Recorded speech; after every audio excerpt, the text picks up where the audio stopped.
So today's episode is a murder mystery that comes out of Australia from the 1940s, and it's one of Australia's most famous cases, although it technically was, it ended in a conviction. Many people believe that it was a false conviction that was created by a police basically forcing one of the Italian immigrants who had come out of internment to, confess to this particular crime, and that the victim in this particular case was not the victim that they were claiming that it was, because the forensic evidence did not match who they say it was, but there was an attempt to close this case at the time, and it became a very famous case for various reasons. At that time, the newspapers, during the initial phase, because it wasn't solved for several years, it was in the newspapers for quite a few weeks, and people started developing all of these theories and scenarios about what had happened. It was particularly gruesome as well, so it just took on this very salacious sort of news story, almost tabloid in nature. And from there, several films and even a play was developed, all in reference to the possible pajamas that the girl had been wearing, even though it's not even clear that she was necessarily wearing pajamas, because only remnants of the clothes were found. But it just, the case kind of took on a life of its own. So I think most recently there was a film in 1977, and I think there was another one, an independent film, not too long ago. I haven't seen any of those movies, but this case, definitely took the Australian imagination by storm, and it was very popular, and actually continues to be. The fact that they're still kind of making movies and plays and things about it. Okay, so it's known as the Pajama Girl Mystery, and this is from the Medium. That's the site that it's from. Is it a case closed or a case that was forced shut?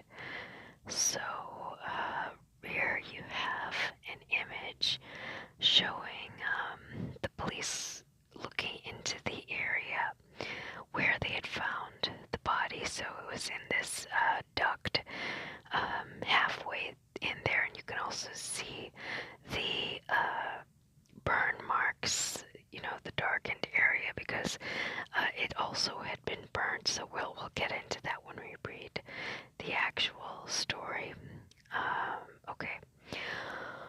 On September 1st, 1934, just outside Albury on the New South Wales border with Victoria, a young farmer was walking home his family's new prize bull when he made a gruesome discovery. The partially burnt corpse of a young woman with part of her body stuffed into a culvert. Thus began one of Australia's longest and most sensational murder mysteries. It would be 10 years before the police closed the case. The medical examiner found that the badly burnt body had been placed in a Hessian bag. A towel had been wrapped around her head, which had been savagely caved in, and only a few scraps of yellow fabric remained of her clothing. Despite finding a small caliber bullet lodged in her throat, he concluded that the terrible injuries to her skull and brain had caused her death. He described her as being the ages of 20 and 30, with a slim build, light brown hair, and bluish-gray eyes. Back at the scene of the discovery, police detected the strong odor of kerosene and a brown, oily substance. A witness had seen a fire there in the early hours of August 29th, but there had been heavy rain that night, which would have extinguished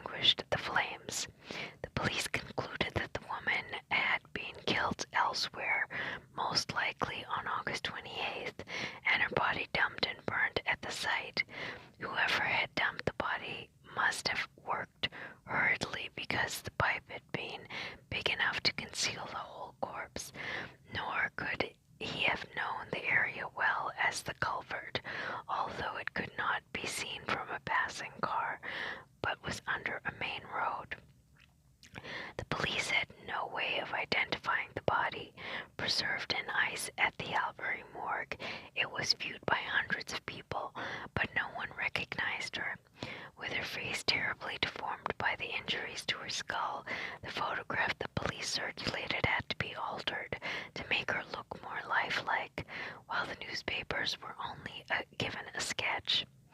The metropolitan newspapers soon descended on Albury, and before too long the dead woman had been dubbed the Pajama Girl for the fabric remnants, which had been identified as the remains of yellow and white silk pajamas. With nothing else to go on, the reporters built elaborate and totally baseless fantasies around her supposed beauty and innocence, or lack thereof, her exotic pajamas, and her fiendish murderer. The investigation was closely followed by the press, but week after week there was no news to report. While the police followed every possible lead to identify the body, they even went so far as to track down all the women under 40 who had failed to vote in the federal election on the weekend following the discovery. Voting is compulsory in Australia. All to no avail. To assist with the investigation, the police preserved the body in formalin in a zinc-lined bath and moved it to the University of Sydney, where over the following years it was viewed by hundreds, if not thousands of people who still could not identify it. It was not until March 1944 when the police got their man. The Commissioner of the New South Wales Police, William McCabe, together with most of Sydney's most powerful people, frequented Romano's, a fashionable Italian restaurant. He noticed his waiter, Antonio Agostini, whom he remembered from before the war, was looking rather agitated, so he invited him to police headquarters, where Agostini confessed to killing his wife in Melbourne 10 years earlier. So here's the image of the police taking in Agostini. Agostini is the shorter man in the front, and smoking even. Okay, so that was him being escorted to court. Antonio Agostini was an Italian immigrant who had arrived in Australia in 1927. Linda Platt was born in England and had arrived in Australia via New Zealand that same year. They married in Sydney in 1930. In his long and detailed statement, Agostini told the police that his wife had had a drinking problem, and one reason why they moved to Melbourne, it was the reason that they moved to Melbourne in 1933, was to get Linda away from her drinking associates. However, her drinking had continued, and she had made Antonio's life a misery. One Monday morning, he had woken to find her threatening him with a revolver. In the ensuing struggle, the gun had gone off and killed Linda. Unable to bear the shame the death would have brought on himself and the Italian community, Agostini had not been able to bring himself to report it to the police. That evening he had put Linda's body in his car and taken a spare can of petrol, had gone for a long drive, and when he saw the lights of Albury, he turned off the road, stuffed Linda's body under a small bridge, doused it in petrol, and set it to fire.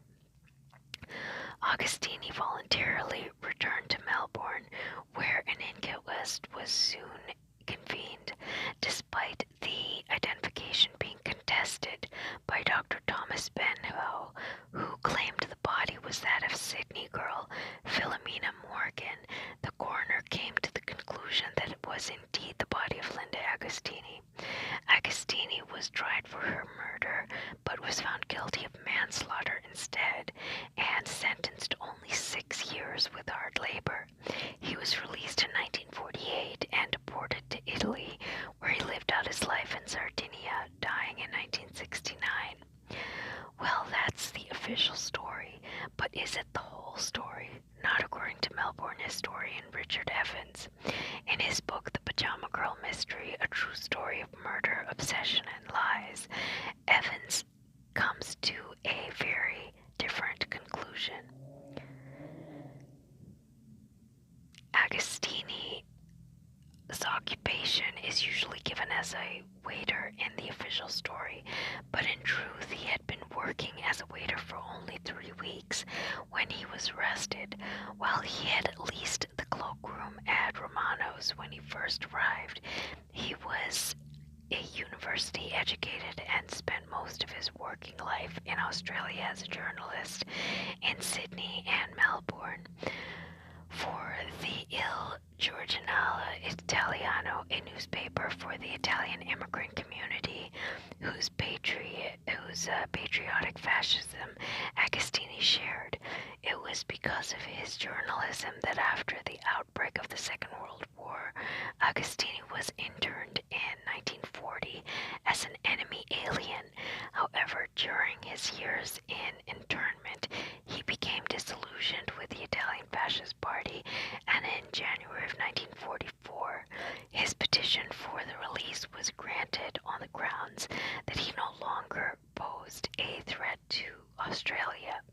A job was found for him at Romano's.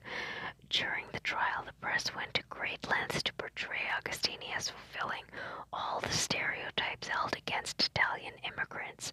They would not recognize that he could have had anything but a menial job. Despite the near-perfect English of his police statement, his oral testimony was reported as halting and uneducated. While describing his appearance as dapper and demeanor as inoffensive, they maintained this disguised a violent temper. And despite the fact that Agostini came from the far north of Italy, they of course hinted that he had mafia connections, proven by the fact that he was supposed to have smuggled the gun that killed his wife into the country. To an Italian of that era, Australia was frontier country. If he had brought a gun with him, it would more likely have been for his protection than with any kind of criminal intent. His reputation for violence was based on one conviction for assault back in Italy in 1923. At a time when Italian politics was being played out in the streets, it would be no wonder that a young man with passionate political convictions might find himself caught up in a violent incident. However, in her few letters home, Linda never complained that he was violent, and neither were there any reports of violence during his time in internment. While Agostini's statement was lengthy and detailed, it was inconsistent with the existing evidence on several points that the police failed to clarify. Agostini stated that Linda died of a bullet wound and said nothing of beating her head. He called the gun a revolver when it should have been a pistol, a difference Agostini should have known as he would have done military service. He stated that he had turned off the road before he got to Albury, but to get to the point where the body was discovered from Melbourne, he would have had to go through town. He said he had doused the body in petrol when it was kerosene that the police had detected. He stated that the shooting occurred on a Monday morning, which would have been August 27th, and that he had dumped her body that night, but the fire had been seen in the early hours of August 29th, that is, the following day. It was not until the Melbourne police took him to the house where he had said that Linda had died that he was asked about her head injuries. He said they had occurred when he dropped her body down the stairs. He was also vague and inconsistent about several important points in his story, such as how he had dropped her, or how and when he had wrapped her body, the type of gun he had used, and where his car was parked. The physical evidence that supposedly identified the body as Linda Agostini's was also problematic. The pajama girl had blue eyes, while Linda's were brown, and she was small-breasted, while Linda was large-breasted. Both had slightly deformed ears, but there was no photographic evidence of Linda's to compare to. The breakthrough the police claimed to have finally identified the pajama girl was the discovery 10 years after her teeth were first examined of 2 porcelain fillings which it was claimed had fallen out and been hitherto missed. Linda's Sydney dentist was not in the habit of taking a chart of his client's teeth and could only attest to the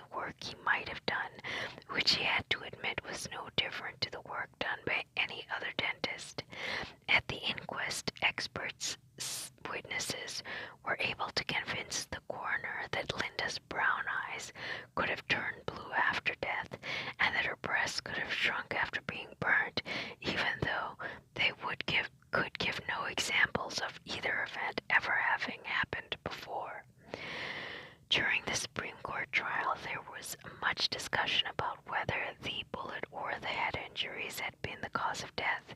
Either way, the most respected experts were adamant that the head injuries could not have been caused accidentally, but must have been the result of several heavy blows.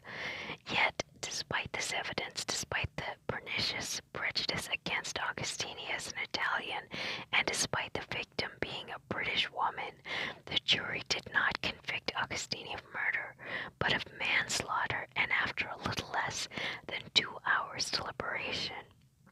Meanwhile, despite being critical of the jury's decision, and even though he had concluded that Agostini must have attacked his wife with a heavy object, the judge gave him a sentence much less than the maximum 15 years at his disposal. Could this leniency have been shown to Agostini because Linda had been such a bad wife and deserved her fate as the judge suggested, or were there other factors at play here?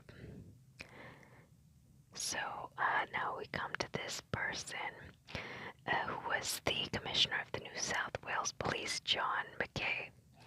So we'll take a look at him again.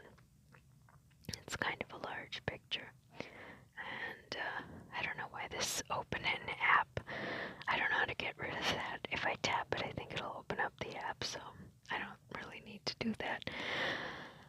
But okay, anyway, this police commissioner, John Mackay, is an important character in the investigation that occurred after the initial 10 years when they couldn't solve it. So by 1944, the once golden boy of the New South Wales Police Commissioner, William Mackay, was mired in scandal and under constant criticism from the press for incompetence in being unable to close a long list of unsolved crimes. At the top of the list was the Pajama Girl mystery, which also brought with it perhaps the greatest thorn in Mackay's side, a man for who many years had done all he could to add to the pressure on Mackay to close this one case. In 1938, Mackay had taken on oversight of the Pajama Girl case, and in 1939, he invited into the investigation Dr. Thomas Benbow, a self-styled and self-aggrandizing forensic scientist. Benbow's outlandish, unsubstantiated theories, his incompetence, and his antagonism towards them were too much for the police working with him, and they insisted that he be taken off the case. Based on the ravings of a destitute alcoholic who later denied she had said any such thing, Benbow had concluded that the Pajama Girl was Philomena Morgan, who had been murdered in Albury by a member of the Quinn family of local farmers.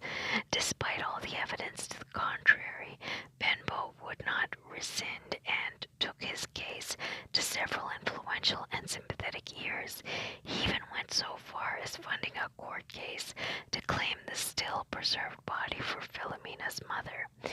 His persistence had forced the police to move the body to a secret location, as well as appearing at the inquest. He also tried to intervene in Agostini's trial.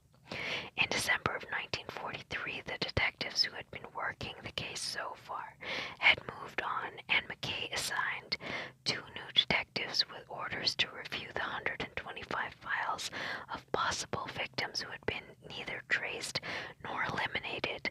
Close to the top of the alphabetical list was Agostini Linda. Linda Agostini had come to New South Wales Police attention as early as June of 1935. George Kemphy claimed to have known Linda for 7 years, but had not seen her since 1934.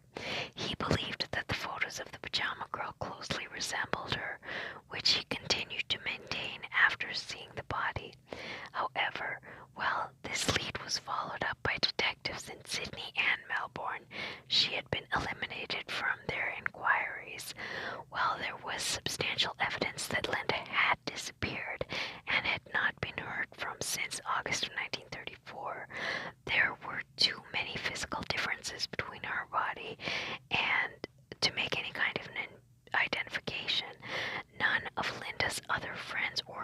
witnesses who viewed the body or photographs saw any great similarity between them. When he returned to Sydney in 1938, Augustini voluntarily went to the police. He did not recognize the body as that of his wife, but did give them the name of Linda's dentist. It was the dentist's records which definitively eliminated Linda Augustini as the pajama girl. Despite this, Linda Augustini's name stayed on the list, and in the late 1943 or early 1944, her file was opened again. Penciled notes on the file resemble McKay's hand, and the dental evidence is heavily underlined. The evidence whose re-examination by a new dentist began the series of events which led to Augustini's conviction. So this is Linda Augustini. You can see she has brown eyes. Again, it's kind of a large picture. This raises the question of whether the file was addressed with an open mind, and the underlinings is to mark the point that definitively eliminated Linda, or whether it is to indicate that if the body is to be identified as Linda's, that this is the most significant evidence that must be overturned. Was it merely a coincidence that just as Augustini was being released from internment, new evidence was miraculously emerging that identified the pajama girl as his missing wife? The conduct of the inquest certainly presents a picture of police determined to make their case at any cost. While a coroner's inquest is meant to be impartial, with the aim of finding the truth, the pajama girl inquest was conducted along adversarial lines, more akin to a trial, with the counsel assisting the coroner acting as police prosecutor. All the evidence was presented as Linda Augustini versus Philomena Morgan, or to be more precise, as the police versus Dr. Benbow. No other possible identification was considered, and the coroner's reasoning went along the lines that if the pajama girl was not Philomena Morgan, then she must be Linda Augustini, despite, as we have seen, all the evidence to the contrary. At the trial, McKay denied having anything substantial to do with the investigation, but this was far from the truth. The case had been under his personal supervision since 1938. He had personally directed the new investigators on how to proceed, and had taken a major role in interviewing witnesses, using interrogation methods designed to lead the witness to identifying the body as Linda's. The body itself was taken out of its path and made up to look more lifelike. Furthermore, although they viewed the body individually, the witnesses were all gathered together for the viewing and would have recognized that they all had Linda Augustini in common. It is also telling that those who saw the body before George Campbell did were unsure if it was Linda, while those that went after him were as sure that it was Linda as he was. McKay also testified that he had no knowledge of Augustini except as an employee at Romano's, but this too is untrue. McKay had always had close connections with the intelligence arm of the New South Wales Police. He was the head of the New South Wales Special Branch, which was in charge of the internment of Italians in 1940, Augustini being among the first to be arrested. Later, McKay was put in charge of the Australian Security Services, and although he had left before he got out, Augustini's last application for release would have crossed his desk. Furthermore, it was not normal procedure to place a former internee in a job which would have given him access to highly classified information, such as a waiter at Romano's might pick up. When questioned on this, the security service could only reply that there had been reasons for this placement they could not divulge.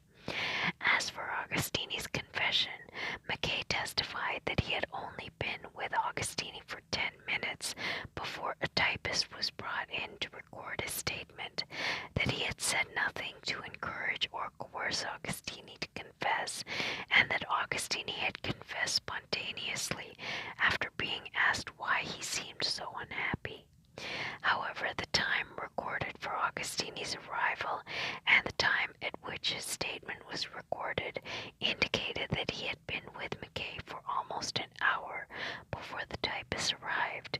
Meanwhile, Augustini and his defense team maintained that McKay had told Augustini that the pajama girl had definitively been identified as Linda, and he was about to be arrested. But if he confessed to accidentally killing his wife, he would get off with a light sentence. If McKay's actual involvement in the case had been revealed to the court, the whole trial would have been aborted and McKay charged with perjury. However, a critical viewing of the case suggests that McKay's interference went even further than what is so evident. Let us speculate for a moment. McKay is desperate to close the pajama girl case and comes across the name Augustini, a name that crossed his desk in the recent past. Here he was, the perfect patsy. Not only did his wife disappear at the right time, but Augustini is an Italian, a fascist, a man no newspaper would defend. As a released internee, he will be under the close supervision of the police and in no position to decline an invitation to present himself at a police station. With a word in the right ear, McKay can have Augustini released and placed in a job where they can accidentally meet. All McKay needs now is one piece of evidence that can definitively identify Linda Augustini as the pajama girl, and lo and behold, 2 fillings are discovered which have been missed for the last 10 years.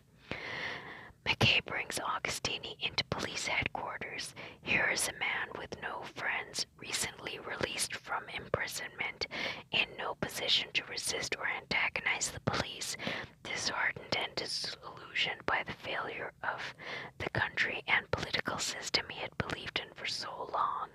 It would not take much pressure to get a confession out of him, especially if McKay can offer him a deal, a highly illegal and unofficial plea bargain. Look, Tony, one can imagine McKay saying, I know you killed your wife, you confess, and let me take the pajama girl off my books, and I'll make sure you get off lightly. As New South Wales Commissioner of Police, McKay's influence evidently spreads as far as the Victoria Police and the Victorian Judiciary.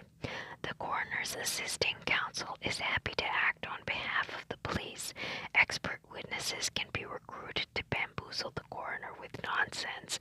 The trial judge can be persuaded to give a light sentence despite his own convictions, and as far as the jury, the brief duration of their deliberation does not even suggest that they are being maneuvered by an agent of McKay's, but that they are under direct instructions to bring in a manslaughter conviction rather than a murder conviction. Is this going too far? Richard Evans hence such a conclusion, and all the evidence points to it, but of course we will never know for sure. Suffice to say, as Evan points out, that following this case, the New South Wales Police pursued a new method of detection. Find your man, then make the evidence stick. This led to convictions for long outstanding murders being later overturned, and who knows how many other miscarriages of justice. But did McKay entirely fabricate the case against Augustini? Was Augustini guilty of killing his wife? Surveying Augustini's history, Evans comes to the conclusion that he was fundamentally an honest man. He refused to change his evidence in a court case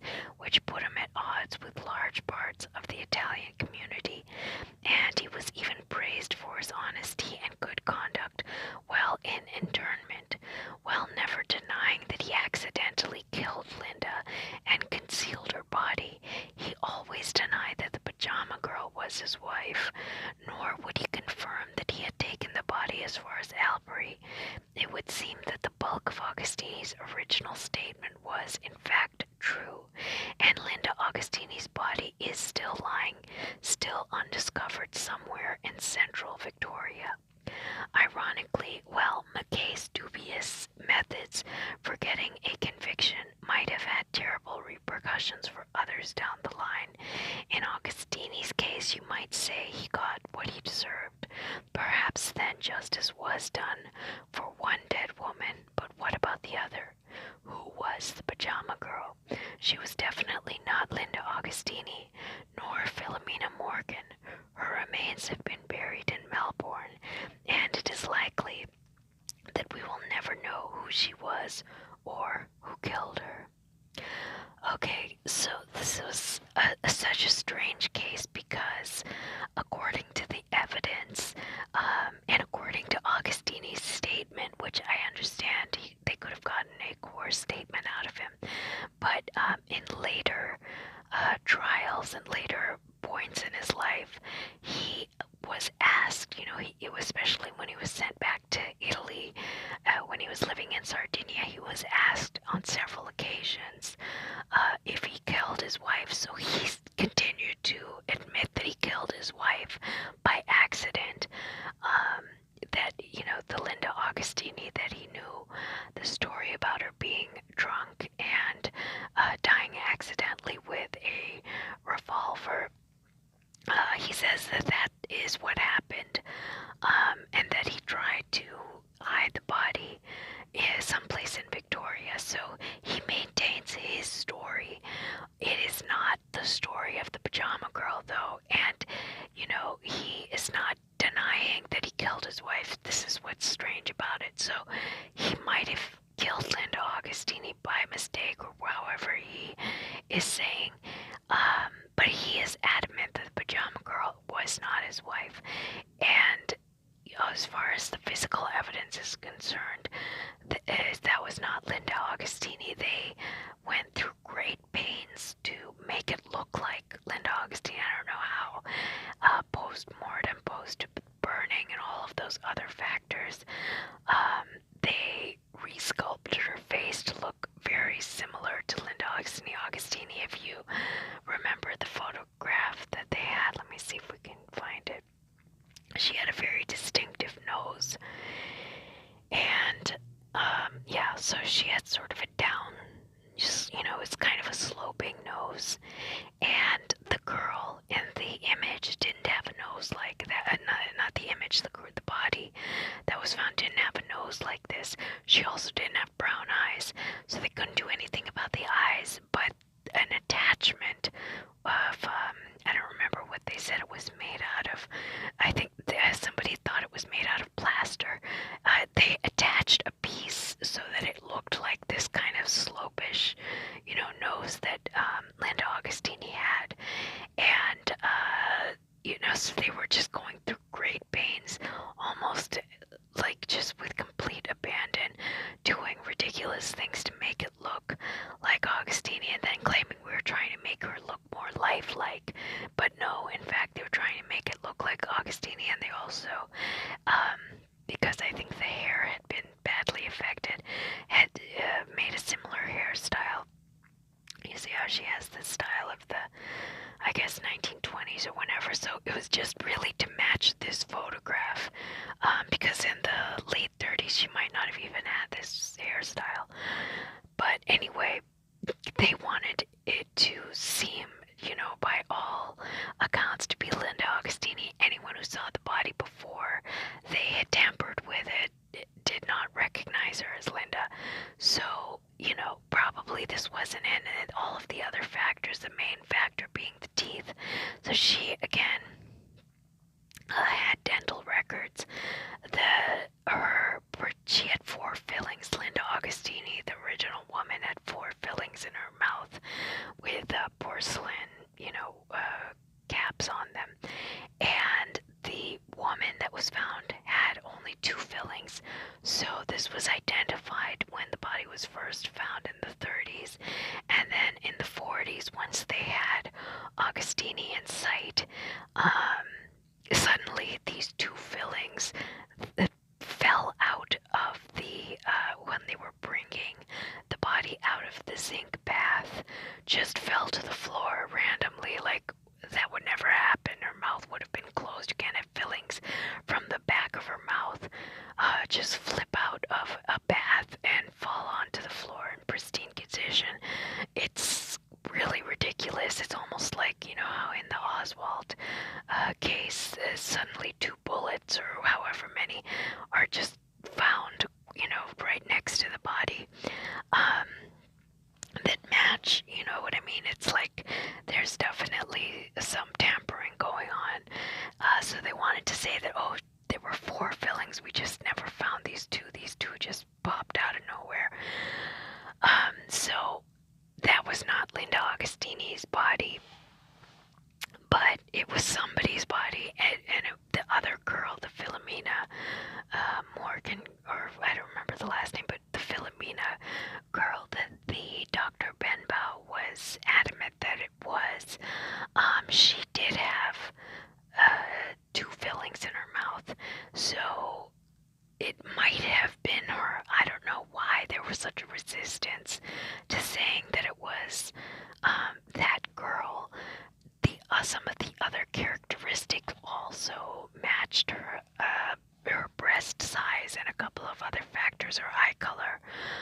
So those factors did match the Philomena girl, but there were 14 women on that list, and they were only, looking at these 2 females, trying to eliminate or see, and really they were just trying to eliminate the Philomena and point to Linda Augustini, because they had a guy that they could convict who had apparently, even according to him, he had accidentally killed his wife right at around the right time, which is just an unbelievable coincidence. I almost want to say that the whole thing was a contrived thing by the police, but he never denied that part, the accidental killing, and that it was done at right at the same time period. Now, it is possible that the body was not discovered, until several weeks or however long after it had originally been placed in that tunnel, the underground placement. They don't, in the 1930s and 40s, the forensics was not fantastic to be able to tell when exactly the body had been placed. So even if Augustini had killed his wife, he might not have killed his wife right at that time, or this body might not have been killed at the time that it was discovered. I think that they were very loose with the timings. It's possible that Augustini went in because he was guilty in terms of accidentally killing his wife and was fine with this particular sentence to go in for 6 years, but that's even a shocking, a shockingly short amount of time for somebody to be put in jail, especially when there was so much animosity against the Italian community in Australia at that time. So the entire case seems to have been designed just to get a conviction so they can shut down this case, so they can basically stop this Benbow doctor and his insistence that it was this other girl, which is also kind of suspicious, because why were they so against it being Philomena Morgan? Was it because, what was the possible reason for this?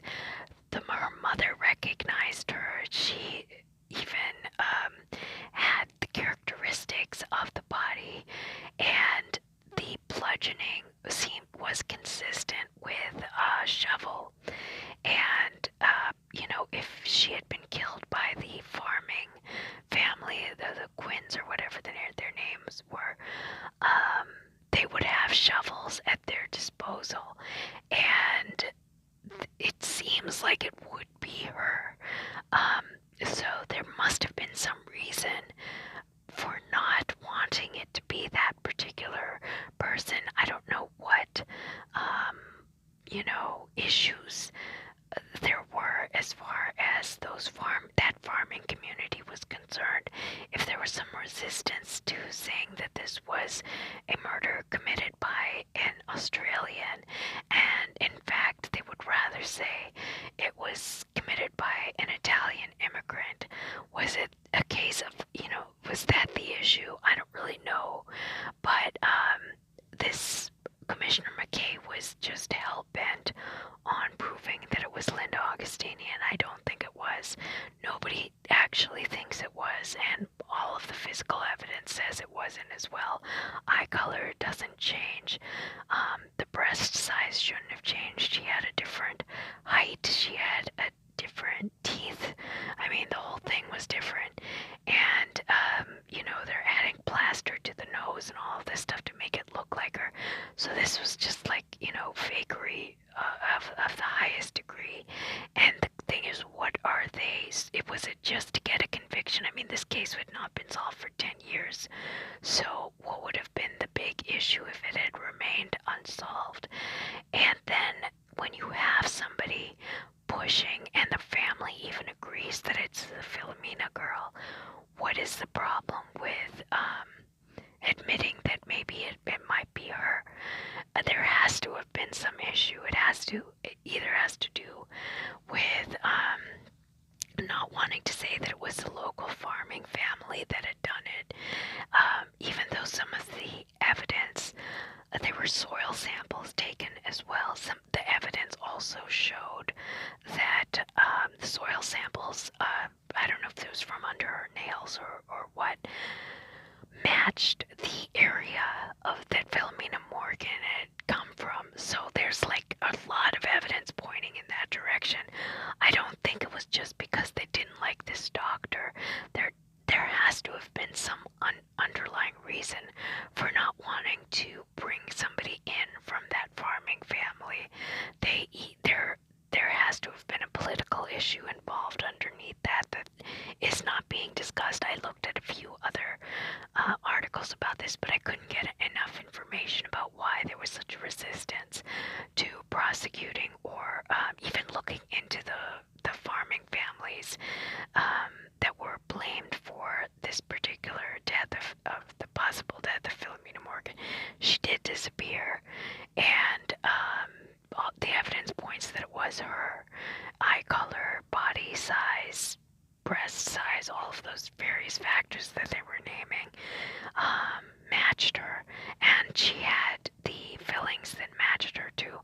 So, I don't know, there's got to be something else going on that they didn't want to blame that particular family, or they just didn't want to blame an Australian. I just don't see why there would be that big of a deal for blaming a random Australian. I think that family might have been a bigger deal than I was able to find in my brief readings. I just don't have enough information about that particular family to know, did they have some kind of connection with the police or with this McKay guy that he just didn't want to, close the case on them, or what was the deal? But he just did not want to have this be Philomena Morgan. He wanted this to be Linda Augustini, and like the article even claims, if Augustini had actually killed the original Linda, and he was guilty of a crime,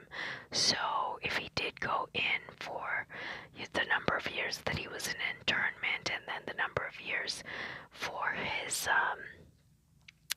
for this conviction of this case, then for the manslaughter case, then fine, in a way a certain amount of justice was served for that crime, even though I don't know, it was a much lighter sentence. But if the claim is that it was accidental, I mean, the trial was done in such a way that you don't really know what to make of that part of it. But then, whoever did kill this particular person, no justice was served in that case. And, just to get a conviction, which is all McKay was after, to shut it down, was apparently the modus operandi for the next couple of decades. And most of the convictions that he was getting using these methods were overturned in the following decades, and then those people and their families were paid major compensation. So he lost a lot of money for the department just by this methodology of forcing these cases to be closed, and picking his witnesses, picking his the people to arrest based on, who he had access to. Yeah, just even the silliness of saying that, oh, I just saw a waiter who looked upset, so I took him into the police station and said, hey man, why are you so upset? He said, oh yeah, I killed my wife. Like, what? This, it was so silly that something like this could even be brought in, um, to an inquest or court case or anything. Is just almost unbelievable that they could make up have a story like that. You don't just because a waiter looks unhappy, bring him into a police station for being unhappy. Um, it's too silly, but this was clearly planned. All the way from who the person was, the actual confession, to even picking the judge and jury and the sentencing. Like, everything was planned out, and it was clearly, apparently, I guess, planned out by this Commissioner McKay. He just, wanted a closed deal on this. The weird part for me is that Augustini only denies a portion of it. He denies the burial location, he denies a lot of the injuries, and he denies that that particular woman was his wife, but he doesn't deny that his wife died right around the same time. So that's, for me, is a little weird. But then it just could be that much of a coincidence that two women died right around the same time. And bizarrely, these, one woman was not discovered. One was, he was convicted for the body that was found, but it was not the body of the person that he killed. So it's just very strange. Anyway, this was, I guess that's why it has, become a part of Australia's most famous cases. But in addition to that, so many people have made movies and plays and different things about this particular story, because it is so strange. It would be one thing if Augustini had totally denied everything, and then you can be saying that, oh wow, this was like a complete false confession. But then he would not have maybe agreed to a deal where he's going in for even 6 years if he hasn't done anything. So even according to him, he had done something, was responsible for something. And even look at how they're bringing him in. He's walking on his own. He's smoking. I mean, yeah, I don't know. He's not in any kind of handcuffs or anything. This seems to have been a planned deal, and he was just acting out this role, even though he was guilty of something, according to him too. So interesting. I found this case kind of interesting. If I see any of these movies, I'll do an update on this, but so far I haven't looked into any of those. Anyway, this was the Pajama Girl mystery. Was it a case closed or a forced shut? I think it was a forced shut, but some justice might have been served.